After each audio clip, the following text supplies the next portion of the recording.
અમદાવાદ શહેરમાં અવિરત વરસાદ થયો, પરંતુ અમદાવાદને બેહાલ કરી દીધા છે મેઘરાજાએ। જે રીતે અમદાવાદ શહેરે પાણી થઈ ગયું છે, ત્યારે જોઈ શકાય છે કે આ કોઈ ગામડું નથી, પરંતુ અમદાવાદ શહેરનું જે કહી શકાય ઘુમા વિસ્તાર છે, જ્યાં ન્યૂઝની ટીમ પહોંચી છે। ગ્રાઉન્ડ રિપોર્ટ આપને બતાવી રહી છે તે જે છે આપ જોઈ શકો દ્રશ્યોની અંદર આ વાલ્મીકી વાસ છે, અહીં આ ઘુમાનો વિસ્તાર છે અને દ્રશ્યો જોવા મળી લોકો છે કઈ રીતે સ્થિતિમાં લોકો રહી રહ્યા છે। દ્રશ્યોમાં જોવા મળી રહ્યું છે કે કઈ રીતની સ્થિતિ છે કે પાણી લોકોને કેટલા ભરાય। કદાચ અમે ટ્રેક્ટરના માધ્યમથી અહીંના જે વ્યક્તિ છે લાવી રહ્યા છે। કેટલા દિવસથી પાણી આવું છે? 6 દિવસથી આવું છે સાહેબ, 5 દિવસથી 5 જતું જ નથી ને। બોલો કેટલા દિવસ, 5 દિવસ હેરા બહાર જવાનો રસ્તો નથી કોઈ। બોલો બહાર નથી નીકળ્યા તમે? આને ક્યાંથી નીકળીએ સાહેબ? જુઓ તમે કેવી રીતે બહાર નીકળાય? આ પાણી અહીંયા આવો, શું થયું? ઘરમાં પાણી ઘૂસી જાય, મારું ઘર તો પડે એવું છે, મારા ઘરમાં પાણી આગળ પાછળ આખી રાત અમે હુઈ નહીં શકતા। શું ખાવા પીવા જઈએ, ચા ખાવાનું લેવા જઈએ, દુકાનો અમારા આ સ્થાનિક લોકો છે જે કહી રહ્યા છે કે કદાચ ઘર પડે એ પ્રકારની સ્થિતિ છે, વડોદરાથી 4 દિવસથી બહાર નથી નીકળી રહ્યા। જે રીતે વરસાદ આવી રહ્યો છે, આ લોકોની લાગણી પણ કઈ રીતે છે હું પણ એ પણ દ્રશ્યો બતાવવાનો પ્રયાસ કરીશ કે લોકો છે કઈ રીતે પરેશાન થઈ રહ્યા છે। એક સામાન્ય પરિવાર જે કઈ રીતે તે ભોગવી રહ્યો છે।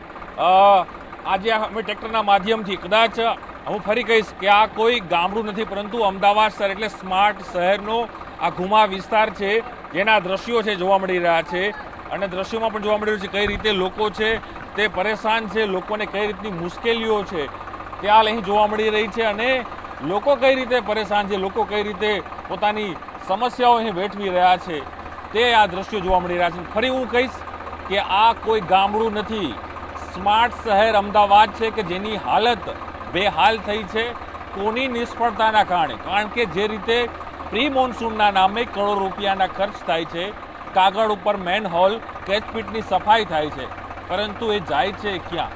કારણ કે સવાલો અનેક ઊભા થઈ રહ્યા છે। ફરી હું આપણે આ દ્રશ્યો બતાવીશ, મારા કેમેરામાં જે સૈનિક છે એ પણ સાહસિક અને જે આ યુવાન છે અહીંના જે ઘુમા વિસ્તારમાં રહી રહ્યા છે તેના દ્વારા ટ્રેક્ટરના માધ્યમથી અમે તમને આ અમદાવાદ શહેરનું જે ઘુમા વિસ્તાર છે તે આપણે બતાવી રહ્યા છે। અને કયો વિસ્તાર કહેવાય? તો ઘુમા ઘુમાનો કયો ઠાકોરવાસ કયો કે?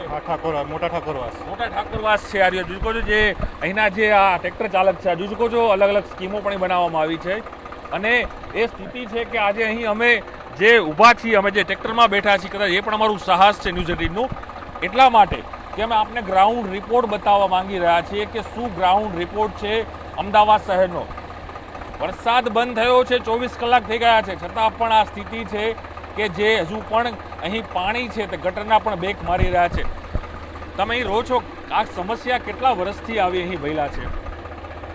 પહેલી વાર થયું છે એમ કે છે લોકો બધા, પહેલી વખત આ થયું છે આ વિસ્તારની અંદર, બરાબર છે।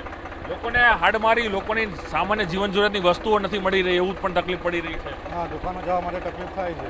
ઓકે, ટ્રેક્ટરના માધ્યમથી જ બહાર નીકળવું પડે? હા, ટ્રેક્ટરથી નાનું વાહન તો નીકળી શકે છે? ના, બાઇક બંધ જ થઈ જાય, બાઇક બંધ થઈ જાય। જોઈ શકો છો આ દ્રશ્યો છે ઘુમા વિસ્તારના, જ્યાં હું તમને આ બતાવી રહ્યો છું। કદાચ ફરી હું એ કહીશ, એ મહાનગરપાલિકા અહીં પહોંચે, એના અધિકારીઓ અહીં પહોંચે, એ સત્તાધીશો અહીં પહોંચે અને જુએ કે કઈ રીતની સ્થિતિ જે છે અમદાવાદ શહેરની છે। એ સ્માર્ટ શહેર તો બની ગયું, વર્લ્ડ હેરિટેજ સિટી પણ બની ગયું છે, અને છતાં પણ આ જે અવદશા છે અમદાવાદની છે તેના માટે જવાબદાર કોણ?